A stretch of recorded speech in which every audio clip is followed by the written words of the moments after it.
Okay, good evening. Thank you all for coming. On behalf of the Nalsar lecture series on constitutionalism, I'd like to invite Dr. Sondhi, Dr. Aditya Sondhi, Senior Advocate at the Karnataka High Court and at the Supreme Court and former Additional Advocate General for Karnataka. And as some of you may have read the email that we sent out and the Facebook invite and the Facebook event page, he graduated from NLS in '98, then went on to do his MA from Bangalore University and his PhD from Mysore University. And he also has a chapter in the Oxford Handbook on the Indian Constitution that we all read while going through our constitutional law course. And today he's speaking on something that's really contemporary, contentious, and has been challenged in court, which is the 103rd Amendment Act, which introduced, as you know, economic reservations in jobs and education institutions. And today he's going to be speaking on that. And we envisage 45 minutes to 1 hour, which will be his speech. Post that, we'll have question and answers. So we won't have question and answers in between. We'll have it after Dr. Sondhi is done speaking. And on that note, over to you, sir.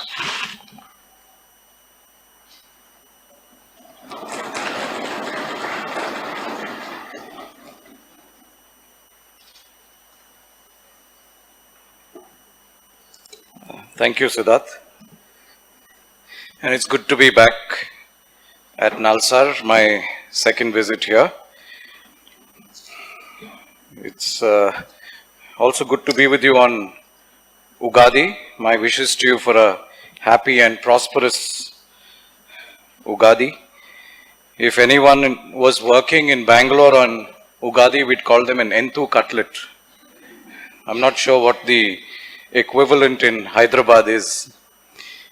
It's also good to see my friend Siddharth Chauhan and to brainstorm with you on this current and cryptic theme, which is reservation for economically weaker sections. Before I address some of the dimensions of this theme, there are some cobwebs that need to be cleared, maybe just for myself. You know, we grew up, many of us, in the security of a good secular Christian education when we were in school, and many of us were therefore oblivious to concepts of caste and class. Now that is per se a good thing because it helps you grow up objectively with no prejudice. But as I discovered after joining law school and more particularly after joining the bar, that it also deprives you of a realistic understanding of important elements of Indian society. When we were admitted to the National Law School, there were about 60 merit seats. And I remember the paper then, I don't know if that's the case now, but the paper then was for 200 marks. And the 60 odd merit seats spanned hardly about 10 or 15 marks between them. So I think the range was from about 90 to 108 or so. And then there were reserved category admissions to students who had got far below 90 marks, were in the range of 60 and even below 60. And I remember friends who had just fallen short of 90 and missed their admission to the law school being quite aggrieved by that. And in some ways we also shared their peeve and thought that it was unfair and an inequitable treatment of meritorious students. But having pushed along in the law school and having read a bit more deeply about aspects of caste, having dealt with some of these cases in my capacity as the additional AG, I now realized how woefully removed I was from a fair perspective on this topic. I remember a sociology project in the first year of the law school. I was asked to do an empirical study of 5 intercaste couples. I had no conception of caste And I ended up interviewing marriages that had taken place between couples I knew who belonged to different linguistic communities. I should have got a 0 in that paper. Thankfully, I didn't.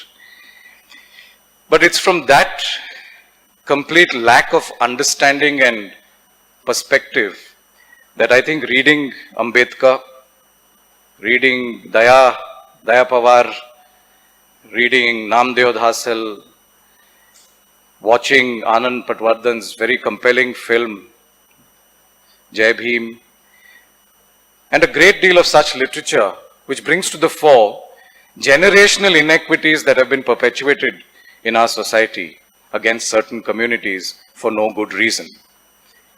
There was an interview some time ago about 2 professors in a university.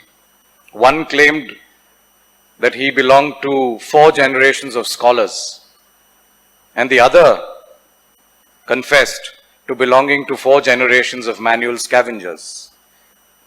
Now, are these 2 equal, or is there an inherent inequality in their status and treatment in Indian society? And I think it's in this background that we need to first remove certain cobwebs.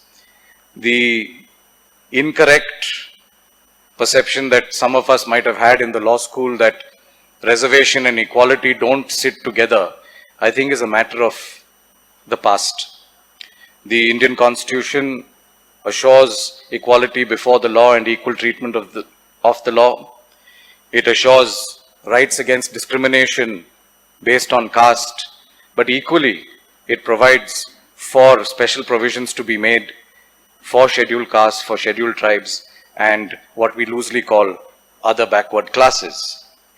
And therefore, both these facets are equal and countervailing facets of the concept of equality under the Indian Constitution. And we need to keep this paradigm in mind before we can look at the potential correctness or otherwise of the EWS reservation that has now been provided for.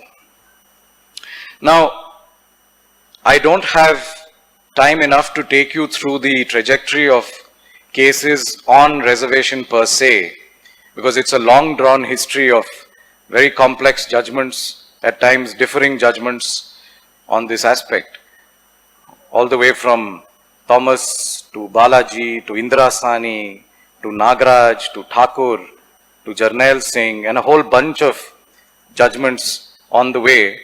We've come to a position where broadly we can say that reservation per se as a concept does not vitiate equality, that reservation is valid subject to a cap of 50%, which I'll be talking to you about in due course, that when it comes to the other backward classes, empirical data is required to assess backwardness from time to time, a job that the Backward Classes Commission is to perform, and ultimately by a judicial construct that the concept of creamy layer or those belonging to economically forward classes within the OBCs are to be excluded from the benefit of reservation. And those of you who've read Ambedkar's Annihilation of Caste or Constituent Assembly debates on the subject will see the importance of this course correction in our constitution to undo the effects of many, many generations of persecution against our fellow citizens. Now, where do we locate the EWS amendment within this realm? Remember, importantly, it's a constitutional amendment. Now, what does this amendment seek to do? It seeks to provide, in addition to the reservation available to scheduled caste, scheduled tribes and OBCs, a further reservation to the extent of 10% more to those belonging to economically weaker sections of society. And the definition of what is an economically weaker section is also provided in the amendment, which is to be determined by the state based on the family income of the individual concerned. So it does 2 or 3 new things. One is it provides for a new category of reservation over and above scheduled caste, scheduled tribe, and OBC reservation, which is already contained in the Indian Constitution. What it further does is provide a numerical addition, if you will, of 10% over and above the existing cap. And it provides for economic criteria as the basis for this reservation. So to be understood in loose terms, excluding scheduled castes, excluding scheduled tribes, excluding OBCs, you are left with a certain community of Indians, and they who fall below the cutoff of a particular economic criterion would now be eligible for reservation both in educational institutions and in public office to the extent of 10%. And interestingly, this amendment provides for reservation when it comes to educational institutions in both aided and unaided institutions, with the exception of minority institutions. You can see that this classification has been borrowed, if you will, from the RTE example. The Indian Constitution provides for different forms of reservation. It's not just 15.4 and 16.4. As you know, there is a provision in 15.3 for reservation for women. The insertion of Article 21A, which led to the Right to Education Act, is also a form of reservation, if you will, in educational institutions for children of weaker sections of society. And when that amendment and that law was challenged in the Supreme Court upheld it with the caveat that it could not extend to minority unaided institutions because that was a transgression of their right under Article 30 of the Constitution. So taking a cue from there, the EWS amendment now extends itself to all such private institutions with the exception of minority unaided institutions. Now, let's keep the working of this amendment apart for a while. I'll talk to you about it in due course. How do you determine the definition of an economically weaker section? What are its parameters? But looking at the amendment per se, the obvious question that arises is, can it stand constitutional scrutiny? And it's a real question because today the petition relating to the challenge to the amendment is already pending in the Supreme Court. It's apparently listed on Monday for consideration. And therefore, the questions are not just academic, but they are real. Now, I perhaps don't need to remind you that the test for the validity of a constitutional amendment is whether it violates the basic structure of the Indian Constitution or not. And that is in fact the sole test as the Supreme Court has laid down over the passage of time. So the question that begs attention is, what aspect of the basic structure, if at all, does this amendment relating to EWS reservations violate? I've heard perspectives that it is violative of the concept of equality, but I think that's an argument being made too late in the day, because the concept of equality per se has already been recognized to include reservation, which was part of the Indian Constitution to begin with. Then I've heard arguments that it violates Article 14 simpliciter. But is Article 14 simpliciter part of the basic structure of the Constitution is another question we need to talk about today. People have said that this is an individual right as opposed to a collective group right. Perhaps so, but then again, it's a new policy and a constitutional policy at that. So where is the basic structure violation as far as that perspective is concerned? I've heard arguments to the effect that the very sine qua non for reservation in the Constituent Assembly debates and the language of 16.4 is that there ought to be inadequate representation of those communities in services. Yes, perhaps, but is that a basic structure argument at all? And that is more a question of empirical finding. Do certain groups have adequate representation in public office in India or not? May not be the only criterion for reservation to be introduced in a new fashion.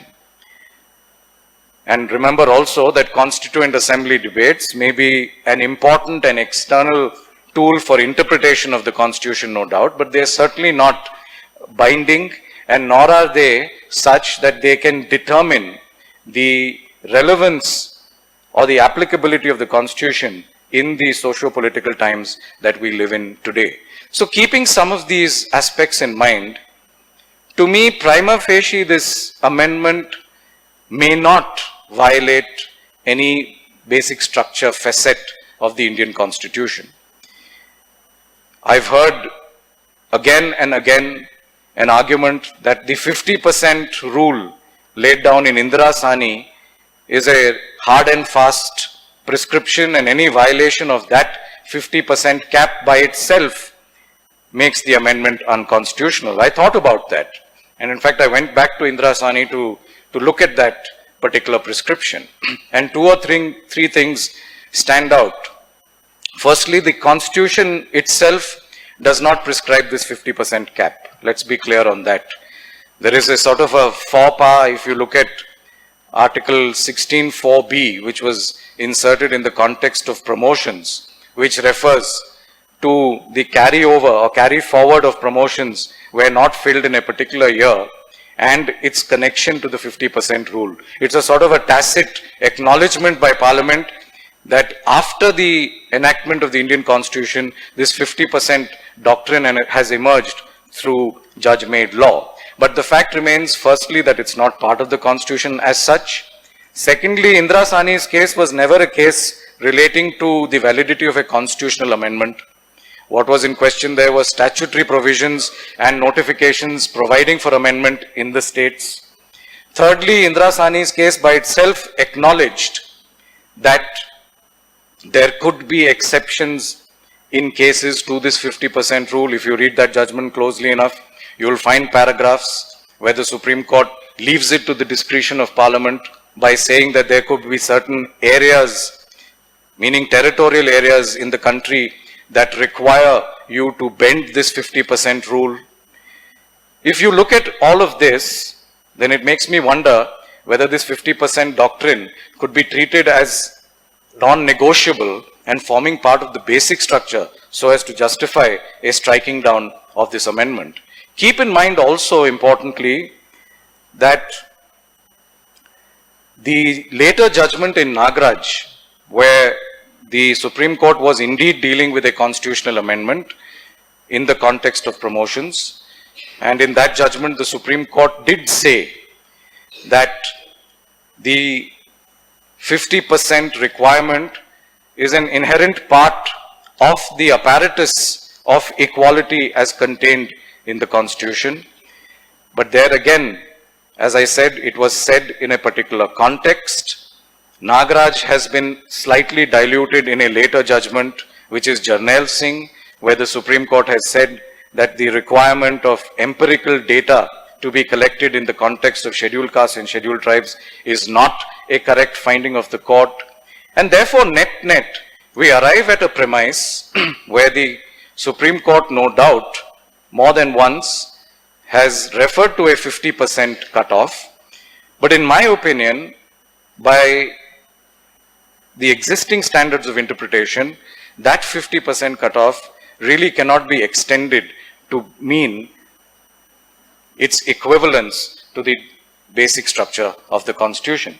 And I would also think that the Supreme Court, which is now seized of the EWS issue directly in the context of this 50% cutoff, would be looking at the objective rationale behind this 50%. What is this 50% meant to represent?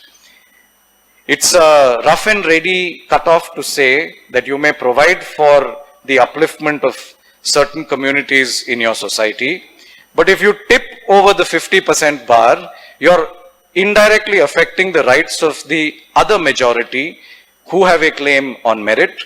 And therefore, if we are to strike a balance between the two, 50% is fair and reasonable. But this is not based on empirical data as far as I know. I think this is a very sort of intuitive response of the court to try and balance both the need for reservation and the need for merit. But if we look at the hard figures, the situation is a bit different. Even if you read the judgments from 10-15 years ago, certain broad numbers will emerge. I don't know if those numbers are entirely correct today or not, but I have no doubt that broadly those numbers will subsist even in 2019. The finding was that there were about 1,200 scheduled castes and scheduled tribes notified, which represented approximately 22% of the Indian population.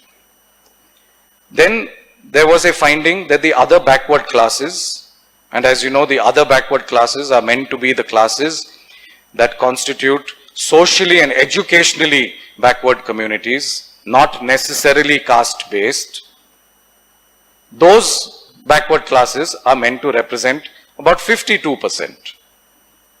Now, even my poor mathematics tells me that that takes you to about 74% of Indian population, leaving you then with another chunk of non-reserved categories, which are essentially upper caste, middle to upper class Indians, which is in the range of about 26%.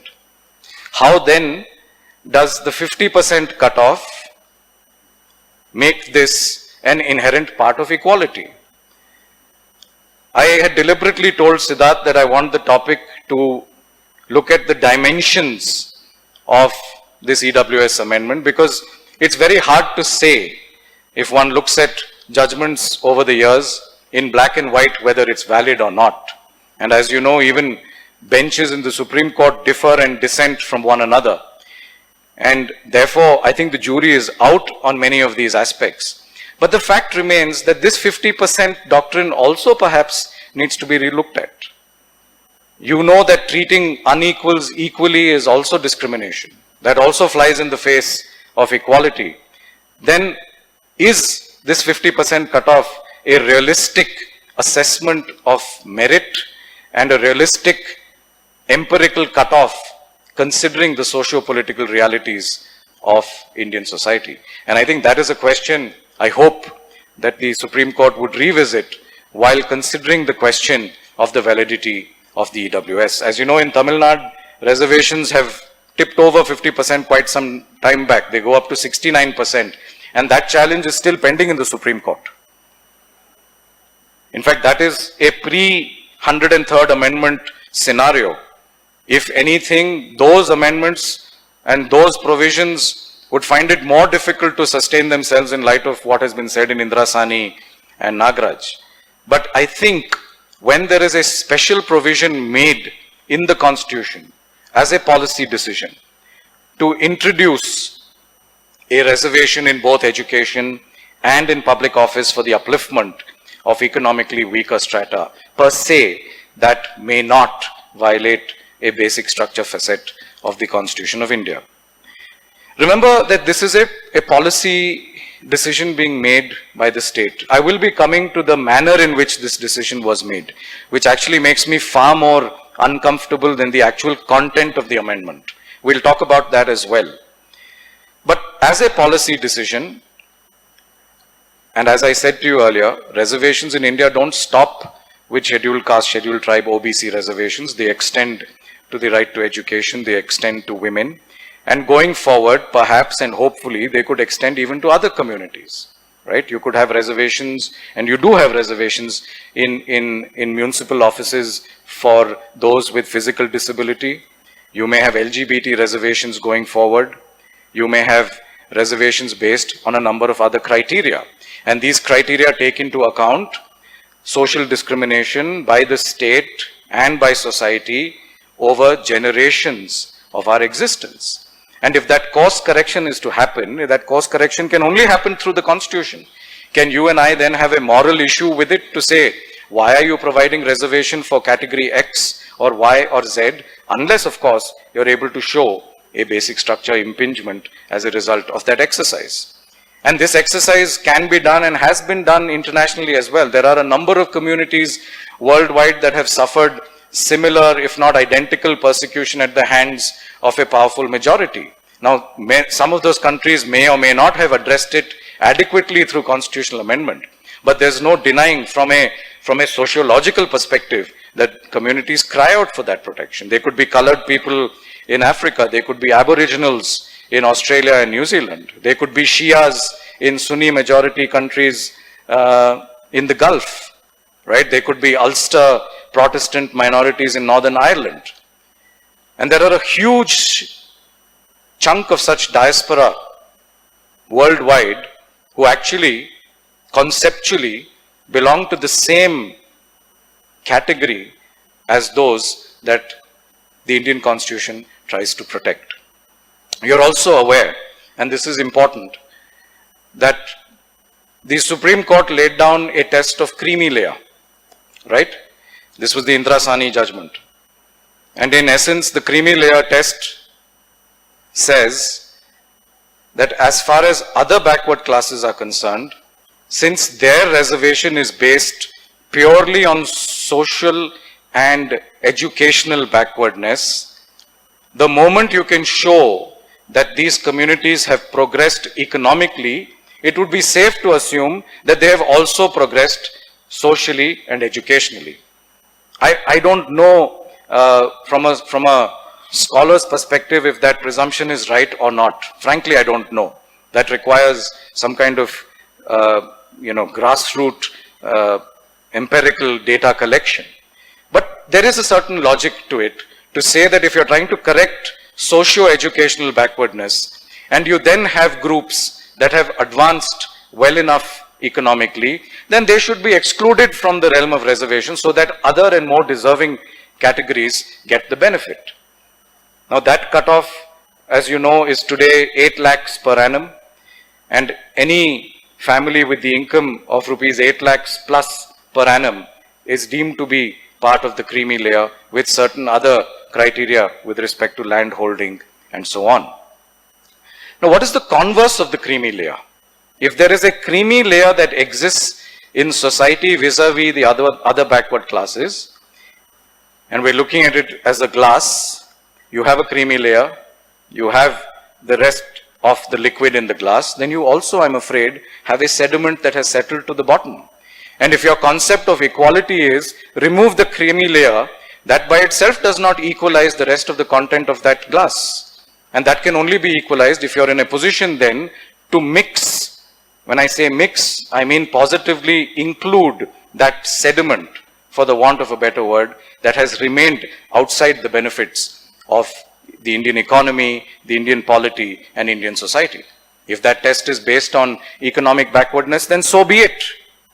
And you then need to bring about that process by which you distill society and you ensure the upliftment of those groups as well. So really this EWS provision, and I have serious doubts whether all of this was gone into before the amendment was passed. Clearly it was not, because it was a 48-hour process in Parliament, and at the snap of a finger this amendment came through. But even if we are to work post facto and try and legitimize this, I think in spirit, the essence of this amendment is that if you've got a provision for other backward classes, and many of these other backward classes are really caste-based reservations, then there are certain communities who may not belong to those castes, but are simply poor. And you need, therefore, to uplift them in the Indian constitutional scheme of things. So this is really then a corollary or a contrast to the creamy layer, that if on the one hand you're excluding a layer, you are now inserting a layer to make the process more equal. This creamy layer concept does not apply to scheduled castes and scheduled tribes, and for good reason. Because there the economic progression of a certain group of individuals is irrelevant right now. Because really what you're doing is a state reparation for generations of persecution that certain communities have been put through. I gave you the example of somebody who said 4 generations of manual scavenging. How do you make that good? We're not talking about charity here. We're not talking simply about economic upliftment. We're talking here about a form of reparation, a form of compensation, not just monetary compensation, but state-based compensation, where you provide admission, you provide job opportunity, you even provide promotion. Maybe, as I said, at the cost of our perceptions of merit, but you do that so as to equalize and make good a history of persecution and ill treatment of our fellow beings. But coming back to the other backward classes, they're an interesting case study because I think they fit in a little more closer with the concept of EWS because there is an economic angle to OBCs as well. Now, OBCs are also ordinarily caste-based classifications, right?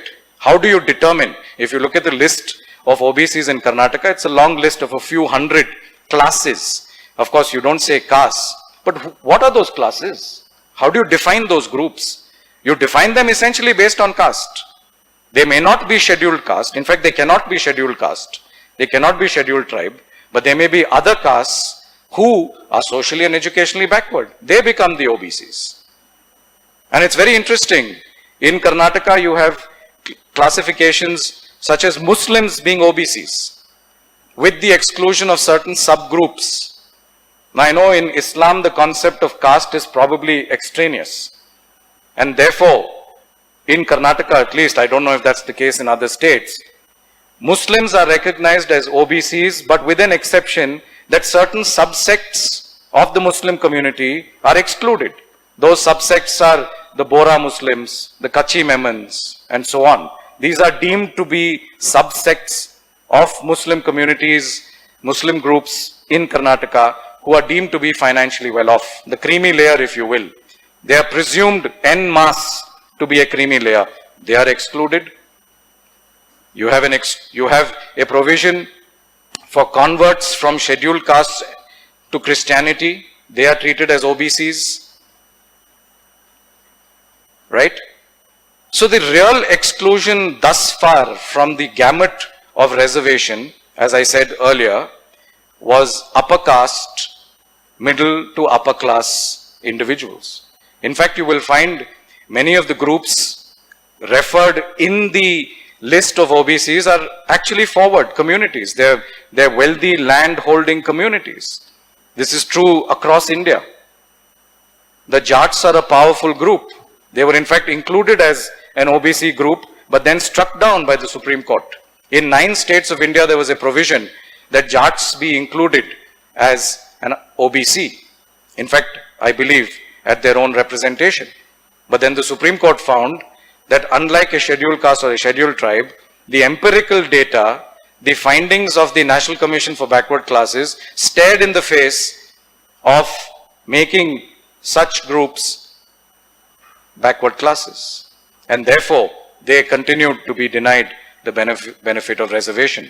I'm really not an expert to talk to you about the social correctness or otherwise of these decisions. But suffice it to say that you have an existing paradigm where there is still a provision for the upliftment of economically weaker sections who have hitherto not found themselves within the roster of reservation in India. You may say then that the provision for EWS is really a provision for the uppermost of upper castes to get reservation. That may be so. That may be the realpolitik of this exercise. But it also then does not exclude several other groups who are not SC, who are not ST, who are not OBC, but are still economically poor. And the amendment does not make any distinction based on caste. Please note that. I suspect I'm making out a better case for the Union of India than they may have anticipated. But the reservation provision in the amendment per se does not make any reference to a particular caste or otherwise. In fact, makes no reference to any commission either that is going to determine these groups. All it requires is for the state to mandate the manner in which this category of economically weaker sections is to be determined. That has already been done. That's an interesting part of this EWS amendment. It says, in a manner that the state may determine. And as you know, state under the Constitution, under Article 12, means both the Union and the states. I think that's going to be a slightly ticklish one in the Supreme Court. Which is the determining authority? Is it the Union of India or is it the states? Is it both? Is there a turf war that may ensue? Right? We're talking about politics here. We can't take our eye off the ball in the sense that this amendment has come through in election season. It has come through unopposed. Even the opposition parties that have publicly said this amendment violates the basic structure. This is what spokespersons of the opposition parties have said publicly. But that didn't come in the way of the opposition parties voting in favor of the amendment in Parliament. Right? So net, you've reached a stage where the state may classify who that economically weaker section is. And that has in fact been done through an office memorandum of 17th January 2019, where the union has laid down the same cutoff as is for the creamy layer, which is 8 lakhs per annum, as the cutoff for the classification of economically weaker sections. And as I said, it is pan community, it is pan caste, it is pan religion. And if you can meet those criteria, you're entitled to reservation.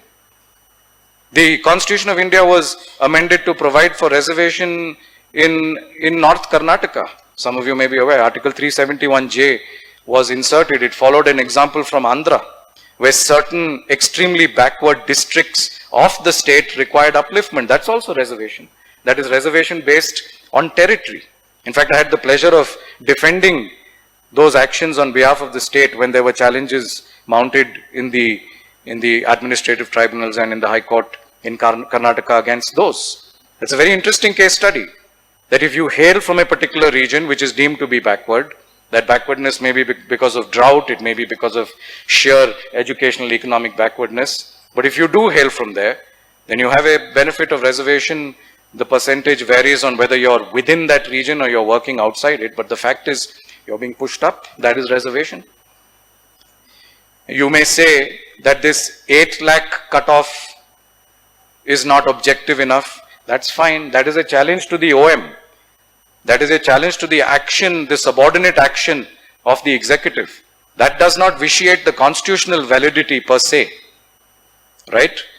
If 8 lakhs is not fair and reasonable, it ought to be 10 lakhs or 6 lakhs or otherwise, is besides the point. That does not affect the validity of the constitutional amendment as it is. You may successfully be able to strike down the office memorandum. You may be able to argue that there is an ambiguity as to whether the state or the states have to do it. Those are vexed questions of constitutional law. As you know, in the context of education, right, higher education, many of these entries are in the concurrent list. And these questions have arisen and troubled the courts from time to time. That who has the power to lay down qualifications? Is it the UGC? Is it the state authorities? Is it the universities themselves? And broadly in those cases, because they dealt with an overlap of legislative competence, the Supreme Court has arrived at a certain formula to say that if the union has prescribed a particular criterion, be it through the medical council or the UGC, then the states have the discretion to modify it but not lower it. You can raise standards but not reduce them. It's a court construct. Again, the Constitution doesn't say it. I wonder if those principles will be able to be applied to the concept of classification to be made by the state versus the states. But again, that is one dimension of the EWS amendment that per se, in my opinion, does not affect the question of its constitutional validity. Now friends, having said all of this to you, I do want to make a comment about the process in which this amendment was carried out. As I said, it was a overnight amendment, a bit like the demonetization we were talking about just now. Now, a 48-hour amendment with no opposition, with barely any debate, I don't think augurs well for something as serious as this, right? All of this that I'm saying to you now has also troubled me. I found it difficult to arrive at reasonable conclusions on this topic. There is a series of literature and judgments that one has to go through to try and make some sense of where we are. And that, of course, is our perspective from the legal side. But as you know, even a statutory amendment or a statutory enactment has a presumption of constitutionality, right? That's one of the well-settled principles, that however arbitrary or unreasonable a law may be, it is presumed by the courts to be constitutionally valid simply because it has gone through a process of parliamentary / legislative debate and procedure. That's an important status to give a law, right? There are laws which you see on the face of it, ex facie, are unconstitutional. But even there, the rule of thumb is that the courts will presume them to be valid, will not strike them down for the asking, will in fact not even stay them,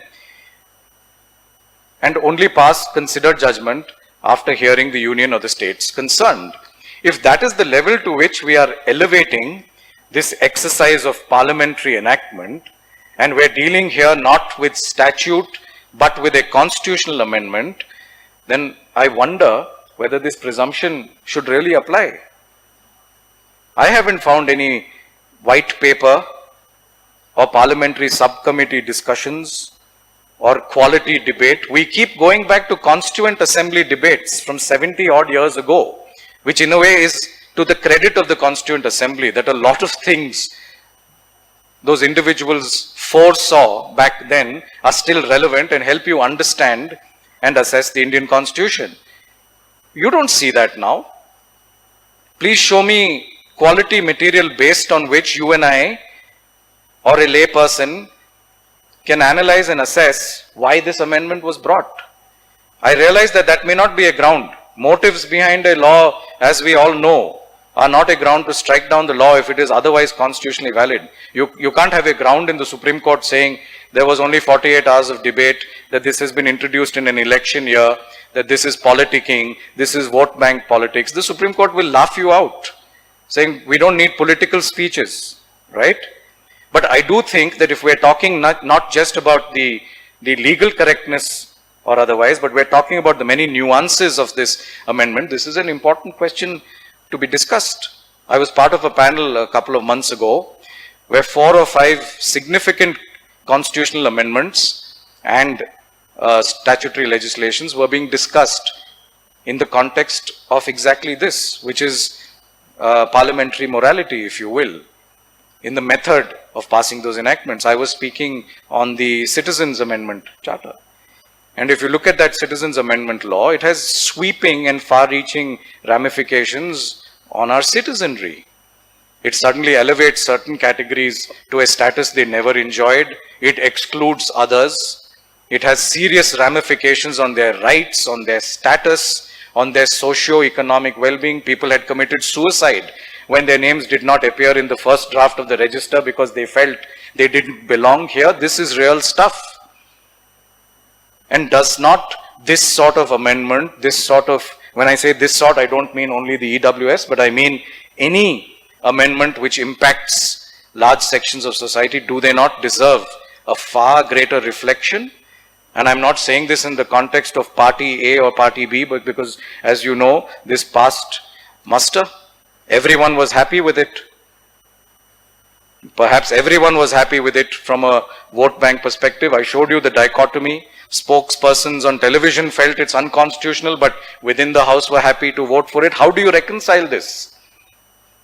This may be constitutionally valid, but I think you're entitled to conclude that there's a certain amount of hypocrisy here.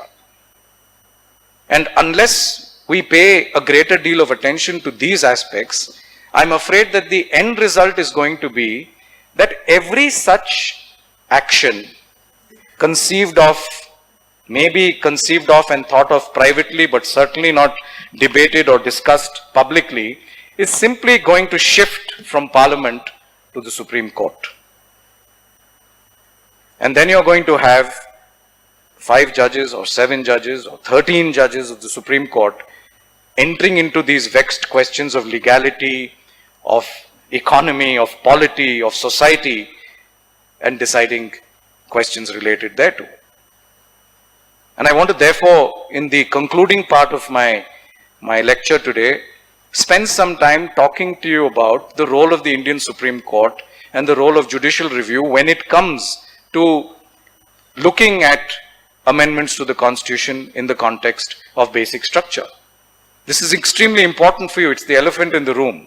Unless we as legal scholars pay some heed to this dimension of the dispute, We're always going to remain undercooked because these are fait accomplis. The law is passed. It's in the books. It's in fact being implemented. I'm told Gujarat and Uttar Pradesh have already begun to implement this law. Andhra and Telangana were works in progress. I'm not personally aware of other states, but it's a matter of time. And why would you not? There is no stay from the Supreme Court. There is no stay from the Supreme Court amongst other reasons because there is a presumption of validity. And then that takes us to a conversation as to what the role of the Supreme Court is, right? I know I may be digressing slightly, but you will hopefully see the connection between the two. Basic structure as a concept, right? We've said that the amendment can only be tested on the question or the touchstone of basic structure. Basic structure as a concept is a judicial construct. The Indian Constitution nowhere refers to basic structure, right? Article 368 is in fact the power of amendment. It's not the procedure of amendment. It is a constitutional power vested in Parliament to amend the letter of the Constitution. And if you look at the language of 368, it says that power shall be that of its constituent power. Right? Important words, they're not used accidentally. When you say constituent power of Parliament, you're really talking about its sovereign power. This is not just legislative power or administrative power, right? We're talking here about constituent power, which per se on its reading indicates that Parliament has sufficiently the power to amend the Constitution as it chooses. But there is obviously a difficulty with that because, again, of maybe politicking or usurpation of power or redefining the Constitution to make it unrecognizable or to destroy the Constitution, for all of which the Supreme Court came in as a sort of savior. Mrs. Gandhi's agrarian reforms, which were subject to challenge in Keshwanand Bharati, actually had a social base for them, right? They were seen as being violative of the basic structure of the Constitution, largely because those constitutional amendments took the scope for judicial review away from the courts. They were draconian in that sense because those amendments said that no court in India shall have a right to say whether the amendment is right or wrong. That's a bit hard line. But in essence, the amendment of agrarian reform, one may say, was socially necessary. But the fact is that the Supreme Court perhaps saw in Keshwanand Bharati, and as you know, that is the source of the basic structure doctrine. The Supreme Court perhaps saw that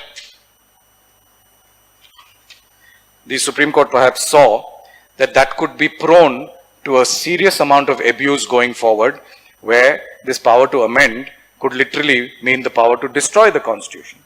And to preclude such a situation, the Supreme Court interpreted Article 368 as being subject to other parts of the Constitution that constitute its basic structure. Now, even what those other parts are, only the Supreme Court will say, right? Parliament doesn't say through statute. The Constitution doesn't tell you which parts are basic and which are not, which are superior and which are not so superior. That process also has happened from Keshwanand Bharati over the decades till today by virtue of judicial constructs. And you've got a long list today, as you know, from the preamble to part 3, to judicial review, to independence of the judiciary, to the federal structure. All of these and many more, secularism, have all been held to be part of the basic structure of the Constitution of India. But I want you to dwell on the fact that this is still a judicial construct. And one judicial construct, that is basic structure, led to another judicial construct, which is the collegium. And I'll try and show you that link. The sort of turning point in Keshwanand Bharati's case was Justice H.R. Khanna's judgment. And God rest his soul, because he was a hero, a constitutional hero. And that judgment of Justice H.R. Khanna's made him stand out as a sort of contrarian. And the establishment was not comfortable with that. And when it came to his turn to become the Chief Justice of India, as you know, it's not that long back, that he was superseded. and his supersession led to his resignation. That was probably the watershed, along with the other three supersessions that had taken place earlier, of Justices Hegde, Grover and Shelat, that made the Supreme Court realize within fairly quick time that judicial appointments could not be left to the executive. Right? I don't have time to digress much further into that topic, but suffice it to say that one of the key reasons the collegium system was introduced was to take that power of appointment away from an arbitrary executive and vest it in the judges. I'm fully aware of the fact that there is a great deal of debate on this topic on both sides, and we can talk about that later if you like. But willy-nilly, one judicial construct of basic structure led to the next, which is the collegium. Both came together in the NJSC judgment. I think it's a fantastic example of constitutional jurisprudence. I don't think there's any other country that can stake claim to this sort of creative case decision making. That the NJSC, which was also passed as a constitutional amendment as quickly and as happily as the EWS, was struck down by the Supreme Court. And it was struck down on what ground? Not just that independence of judiciary is violated and therefore there is a basic structure violation, but I think inherent in that ratio is that the collegium system is part of the basic structure. I'm aware that the collegium is not even mentioned in the Supreme Court. So you may ask me, how can something that's not mentioned in the Constitution be part of its basic structure? Well, that is the exact debate on which we need to end today, which is that your Supreme Court today is asked to do this job, to decide vexed questions of constitutional validity of constitutional amendments, and thereby come up with creative solutions. Now, these creative solutions by themselves are never easy.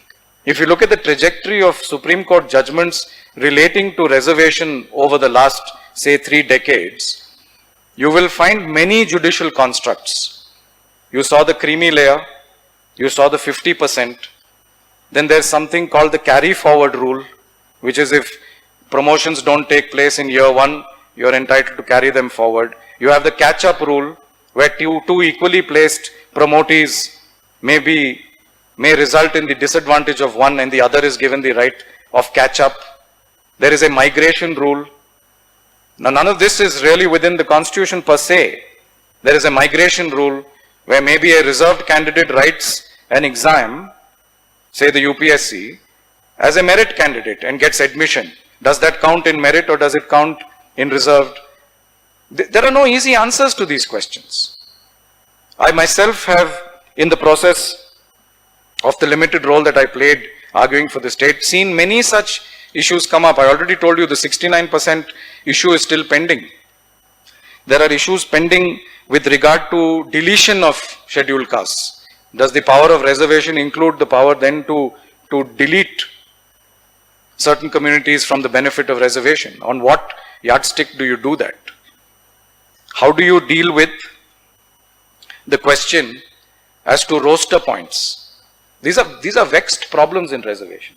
When you come up with a roster, you have something called vertical reservation and horizontal reservation. So for example, if you have a specially abled individual or you have a woman who is also reserved category, where does that particular post fit on the roster?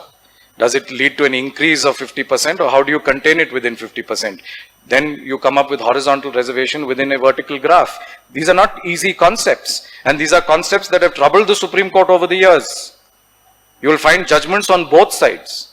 I was part of a very interesting judgment which related to the National Law School.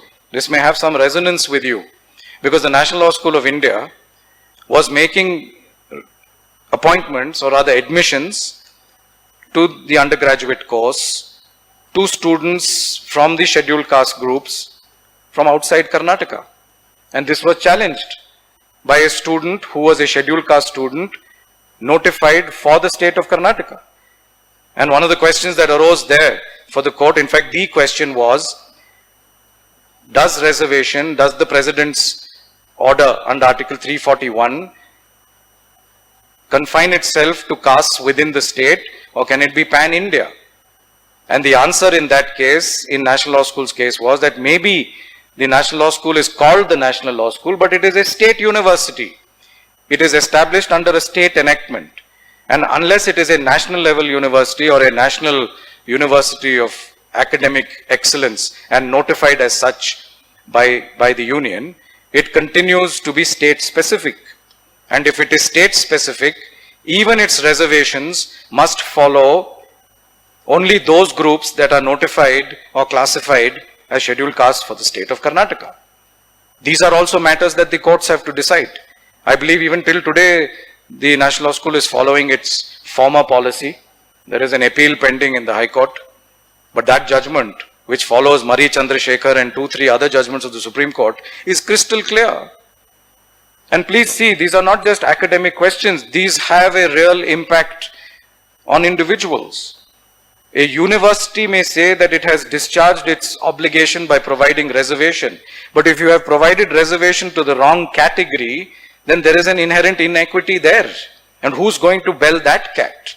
Who's going to bell that cat when premier law schools might be doing that, right? These are ironical situations. And all of this is brought to the doorstep of the Supreme Court to decide. And in a larger scheme of things, if you see the mess that's on in the UK today with Brexit, or you see the ridiculous gun legislations in the United States, you wonder why there is no judicial interference there at all. If those situations were playing out in India, I have no doubt there would have been 100 PILs filed by now. I mean, you have PILs being filed every day to deal with a particular statement made on Netflix. So why not something as far-reaching as that? But those are two contrasting constitutional systems. They're two contrasting jurisprudential systems. Courts keep their hands off in certain jurisdictions. Courts don't here. My PhD research related to Pakistan, and Pakistan, the courts are nowhere near the sort of activist role that the Indian Supreme Court has taken. When the imposition of martial law was challenged in the Supreme Court of Pakistan without there being any constitutional basis for it, the Supreme Court of Pakistan sustained it on the doctrine of necessity, if you will.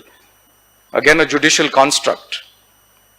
So, friends, since this lecture series is really one about constitutionalism, I think I have to emphasize before I close the extremely central position that the Supreme Court and the High Courts take in this conversation. The extremely important position of judicial review within the constitutional scheme of things. Our entire debate about the EWS, as far as the political establishment is concerned, is largely academic. It's a done deal. The answers to those developments will not remain as is. They are going to be answered by the Supreme Court. They're going to be answered by the courts based on existing precedent. Mark Gallanter had said that there is an absence of doctrinal basis for the Supreme Court to make some of these decisions. That's a point well taken. But the fact remains, who else will do it? And on what basis will the courts do it, except on the basis of innovative constructs, on the basis of traditions, on the basis of precedents, to try and achieve some semblance of sanity and reasonableness for the constitutional framework. I'm aware that this means subjectivity. It means different benches can take different views. It means different judges on the same bench can take different views, that there could be socio-political prejudices. Fair play, that's part of the game. But none of that takes away from the fact that judicial review and the role of the courts is central to any discussion on constitutionalism. And therefore, I hope that you as young scholars will keep this engagement up. That these questions will not remain simply academic for you, but they will become real questions for you to engage with in the course of your profession. This could be through scholarship, it could be through practice, but until and unless we are able to make that transition, I think a lot of important conversations such as these will simply remain half-baked. I think I'll stop here.